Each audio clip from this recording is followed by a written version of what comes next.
the president courts conservatives. I wouldn't miss a chance to talk to my friends. These are my friends. So what did Catholics think of the president's words? I'm Jason Calvi at the Conservative Political Action Conference. I'll have that story coming up. Faith inside the White House. I lay it all at the foot of our Savior, of the Lord, and then I remember what my father went through. One of President Trump's closest advisors tells us how his Catholic father's Nazi imprisonment drove him to serve our country. Fighting human trafficking, the U.S. partners with the Vatican to end modern-day slavery. A peek inside the White House. I'll share a personal story. I don't think the president would mind. Part 2 of my conversation with Trump advisor Kellyanne Conway. On EWTN News Nightly for Friday, February 24th, 2017.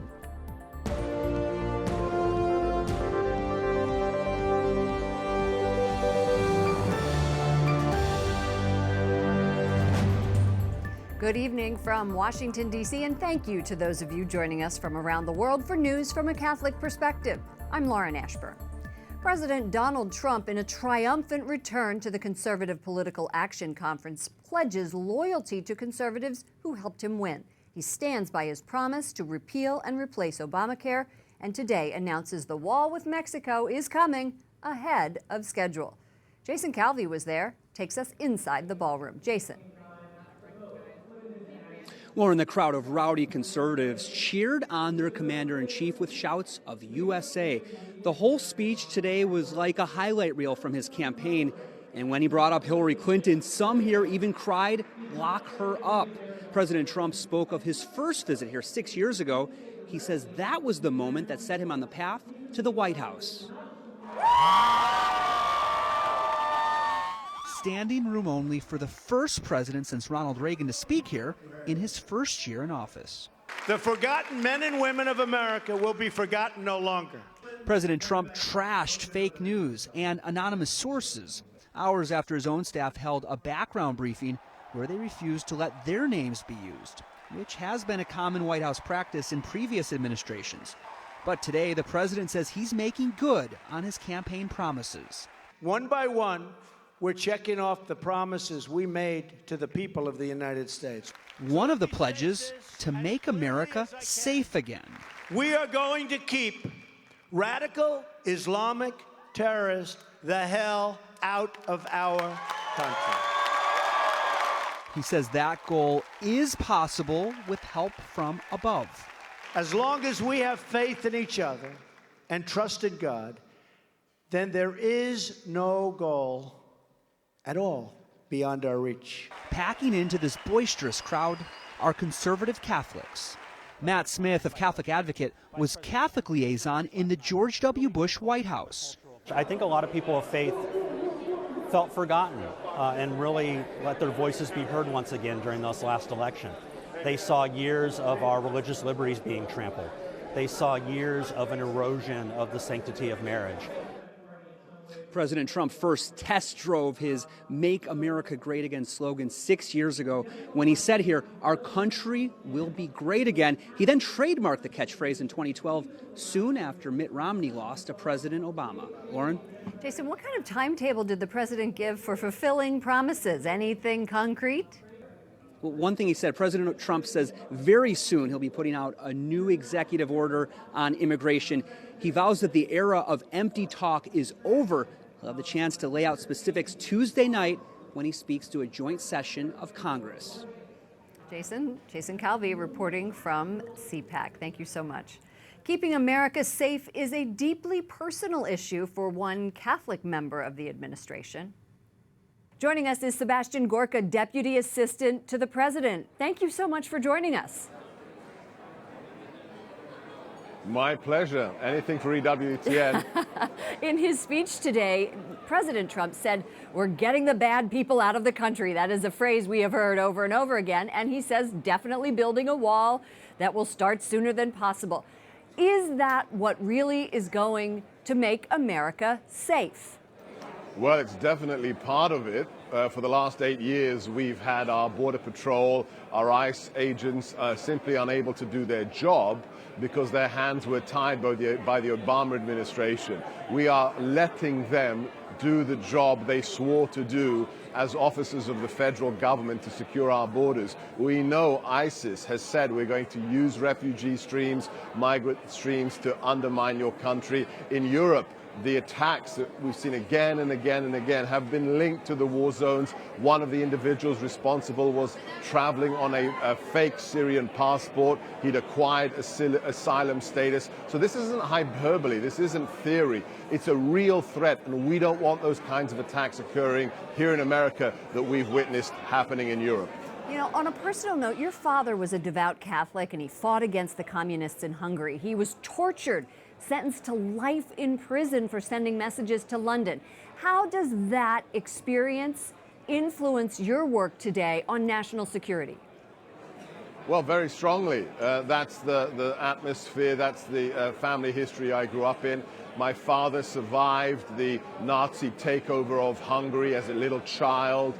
After the war, he was an anti-communist activist, betrayed by Kim Philby, given a life sentence at the age of 20.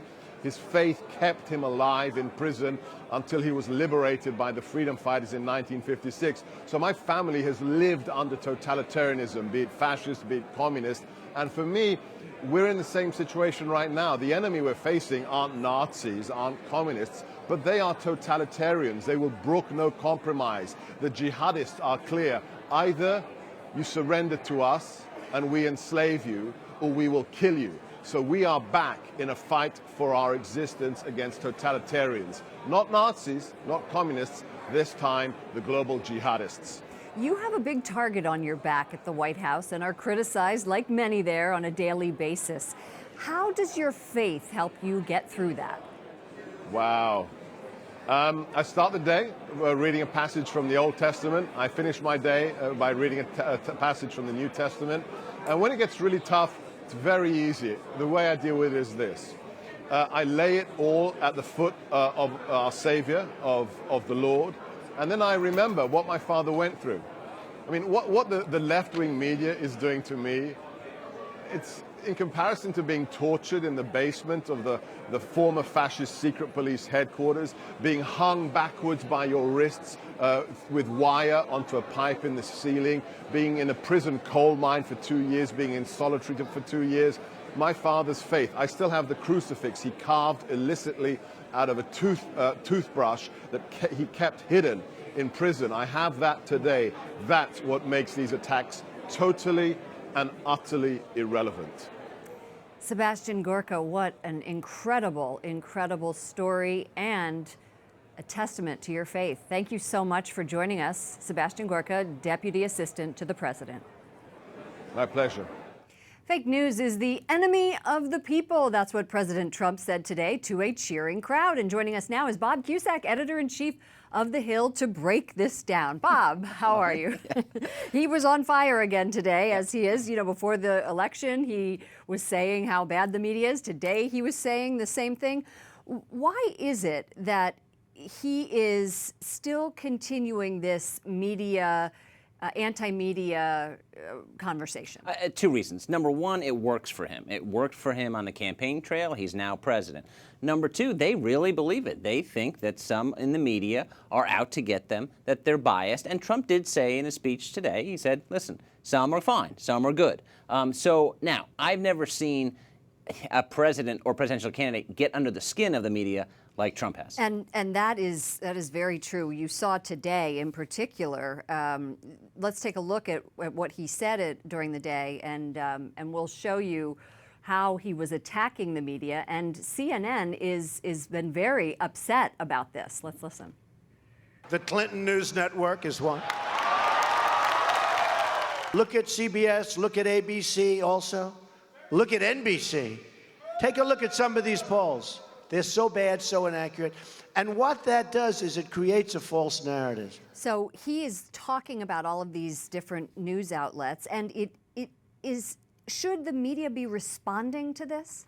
I think at times, yes, but every time, no. I think that actually strengthens Trump. And so now the question is, though, is this going to help him govern? Is this going to help him get his agenda through? That remains to be seen. I think if he's constantly fighting every day with the media, I don't think that helps him. But it helps him with his base, and he's going to use a bully pulpit to respond to the media. Well, and that's true. Sean Spicer, who's the press secretary, just said this today to the Washington Post. A pro-life outlet like EWTN is going to ask a question differently than the way most of the media would ask it. He said the media would call it an anti-abortion demonstration. EWTN would call it a March for Life. It's framed in a different way every time. And he says here the media's default is always to the negative. People are not asking softball questions. There just isn't the assumption that we're doing something wrong from the get-go. So he is placing other members of the media in the gaggle and leaving out some of the big ones. Yeah. Is that a smart strategy? I think working with some news organizations and not working with others as closely, that's their right to do. I think gaggles and press conferences, everybody should be allowed in. But at the same time, for the press to say, well, you can't change this because it's always been that way, well, no, it's a prerogative of the White House to do whatever they want and to take criticism for doing it. Right. All right. Thank you so much, Bob Cusack, editor-in-chief of The Hill. Thanks, Lauren. Other stories our EWTN News Nightly team is covering in today's world. The Iraqi Air Force carries out its first airstrikes against ISIS in Syria. Iraq's prime minister says the attacks come in response to ISIS bombings in Baghdad. An Iraqi commander calls the airstrikes successful. President Trump meets with representatives of organizations that deal with human trafficking and says he's committed to combat the epidemic happening now. I am prepared to bring the full force and weight of our government to the federal and at the federal level and the other highest levels, whatever we can do. The president says the problem isn't talked about enough, and he'll make sure the government takes a hard look at the resources they are devoting to the issue.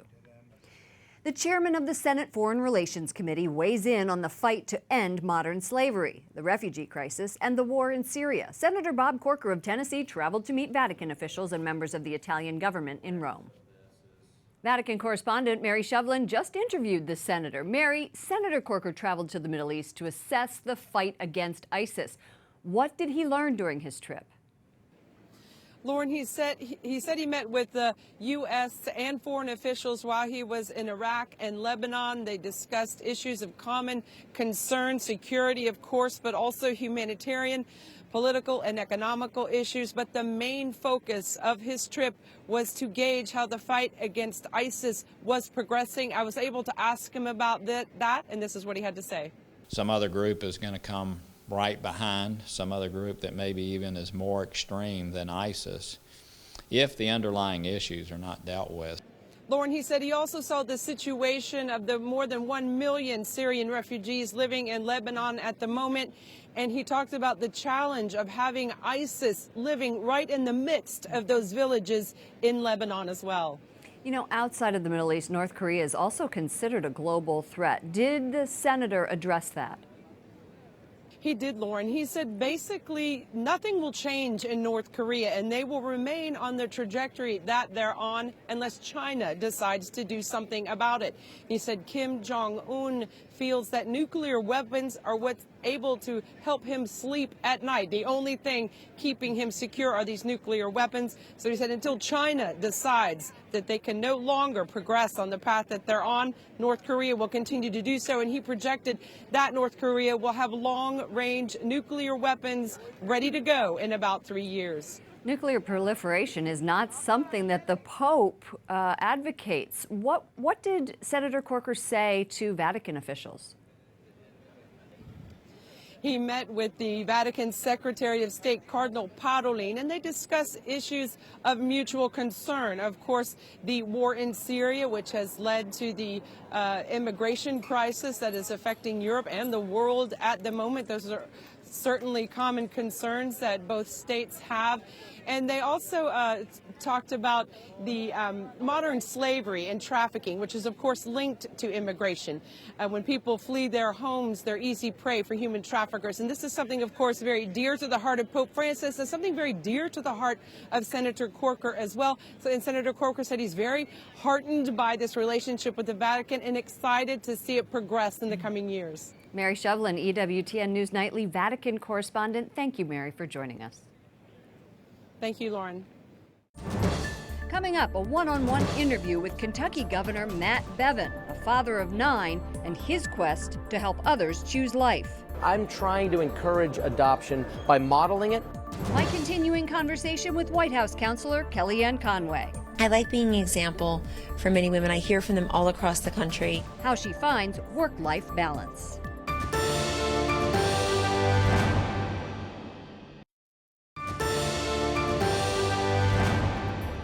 Lawmakers in Montana move ahead with a measure banning abortions after 24 weeks of pregnancy by requiring doctors to deliver the baby and try to save it. But the bill is unlikely to become law. Montana's Democratic governor is expected to veto it. The state of Kentucky is a leader in the pro-life movement, passing laws that are specific to saving life. Yesterday at CPAC, I spoke with the state's governor, Matt Bevin, about those laws and why he and his family have to travel in a 12-person van. Governor, thank you so much for taking time. Great to be with you. Thank you. Let's talk about the pro-life bills in your state and what is happening to those. Are you winning? Are you losing? We are winning, and we're winning big. And bigly. Somebody has said that before. Big league, as somebody has said. I mean, the reality is we've made progress. These bills have been bottled up for a long time. Ours is a socially conservative state. We are a pro-life state. The vast majority of folks have been supportive of these, but we've had a House that was controlled by liberal Democrats for 96 years, and so these things didn't come out. Last year, we passed an informed consent bill. This year, we passed a 20-week ban on abortion. We passed the requirement that an ultrasound be provided as part of the entire initial discussion as somebody would be seeking an abortion. These things have been challenged. We had 3 abortion clinics, which are now down to 1. There's only 1 left in the Commonwealth of Kentucky. And again, we're not making a big, victory dance on this. We're holding people to the law, and we're allowing people to be able to now vote on things that they've wanted for quite some time. We talked about adoption, and I know that you have adopted children. Yes. Tell me about the culture of adoption and how you are working on fostering that in Kentucky. It's broken in America. It's broken in Kentucky. There's nobody who does it as well as it should or could be done. We did, in fact, adopt. 4 of my 9 children are adopted. We had 5, and then we adopted 1, and then learned of a sibling group of 3 who were together. The oldest was 10, and it was hard for them to find a home for them. And once you have 6 kids, really, what the heck is 6, what's 9, what's the difference? Just another. So we've been blessed. We were an ability to feed them. My mother I was one of 6. My mother used to always say, well, just add a little more water to the soup. And so there's an element of that. We now drive a 12-passenger van, which is very uncool. But I told my wife, I don't know if we were ever cool, but if we were, it was probably 25 years ago. Yeah, it's long gone. So who are we kidding? Right. So as to your question, I mean, it is such an important, and for people in the faith community, those in the Catholic community, those in the Protestant community, people who genuinely care about children, this is our obligation to be our brother's keeper, to look out for the widow and the orphan, and the people in prison. I mean, there's a lot of advocates, but I tell you, I'm trying to encourage adoption by modeling it and also making Kentucky an example to the nation of how to streamline the process for foster care and adopter. What I thought was interesting is that you had 5 children, and so you were told you couldn't adopt another one. Is that part of the broken system? It is. Our 5 children were our biological children, but we went initially to adopt a child in the foster care system in Kentucky.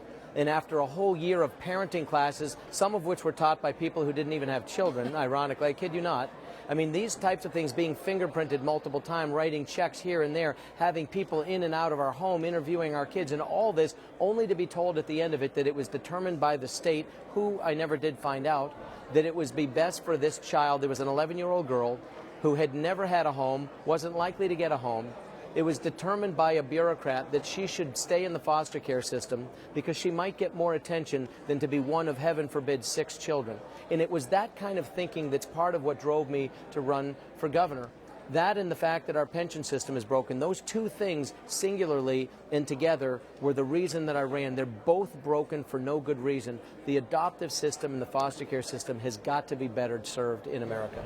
All right, thank you so much. Governor Matt Bevin of Kentucky. I hope this is the beginning of many conversations. I look forward to it. Thank you. White House counselor Kellyanne Conway thanks President Trump for helping her balance work and family life. Here's more of my one-on-one interview with her yesterday. When it was announced that I would be going into the White House as counselor to the president-elect called me, and we had a conversation on the phone that day. And then he said, "I want you to know something else." He said, "I just had Barron here with me. She was having some meetings, but his son was there as well, along with his wife, and he's just making the point to me that he is a family-friendly guy, and I know that because his family is the center of his universe as well. And I've seen him interact with his adult children, with his 10-year-old son, with his wife, our fabulous First Lady, elegant, brilliant First Lady, and I know how much he thinks about family. And he said, your children are welcome in the White House. And I said, I very much appreciate that, sir, and I would never abuse it, but I appreciate the option and the overture, and I know he means it. And it was a big part of me deciding whether to stay outside with children who are 12, 8, and 7, goodness, times 4, or to go inside. And I think inside and making it work for your family. I wanted to be a White House correspondent and got pregnant, couldn't do it. And I was a White House correspondent last year. Isn't it that women just have to do what they want to do, but also with the family first? Yes, family comes first, and whether you choose to have one or not to have one, the family will have to come first once you make that commitment. I think women put themselves last on the to-do list many times, and you have to make that decision. And as I like to say, Lauren, we have to be products of our choices, not victims of our circumstances. Children are a blessing, and to have a family is a blessing. The truest cliche in the world is that it goes so fast with kids. It truly does. People told me that when they were coming up, oh, it goes so fast, and now my son's 17. I thought they were crazy then, and now I can totally understand. No, it's very true. And I like the example, because I do hear from women all across the country, I like the example of just being a working woman, even if you choose, as many of my relatives have chosen, to not work, to work at home and not be in the formal workforce. That's to be respected as well. I like being an example for many women. I hear from them all across the country. They talk about the balance. I talk about equilibrium. But also, I think that we often as women overestimate how much we can get done by this Friday. And we underestimate how much we can get done in the next 2 or 3 weeks. And I'm trying to find that balance as well, to be a little bit more deliberative and have perspective and patience, which is sometimes elusive to people who are in this business in this town. It's true. Easy does it is a phrase that I think more women need to adopt. And I have to say, for all that we all see how high energy, high impact Donald Trump is, certainly now as President Trump, but at the same time, I've come to really respect and try to emulate his ability to think through and strategize long term. He's been a transactional success. He's been a transactional guy, wildly successful businessman for decades. And part of that is him knowing when to make the deal, when to negotiate, when to wait, what data inputs to have, what consequences to weigh. And I really respect that, and I'm trying to learn from it, because it really is a great lesson for all.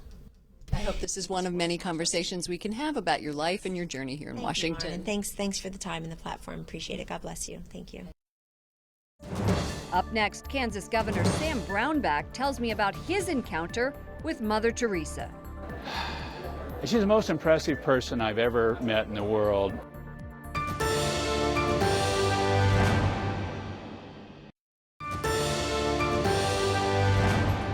Kansas Governor Sam Brownback, battling pro-abortion tactics, has signed 17 bills promoting life. He's also a Catholic convert, partly inspired by Mother Teresa. I received a special gift of grace because I was a very happy evangelical. I had no problems with the evangelical church, but I joined the Catholic Church after about 4 years of studying and thinking about it. But meeting Mother Teresa was one of those factors. Why? What was it about that meeting? She's the most impressive person I've ever met in the world. And I think it was the thing she ended with that really got me.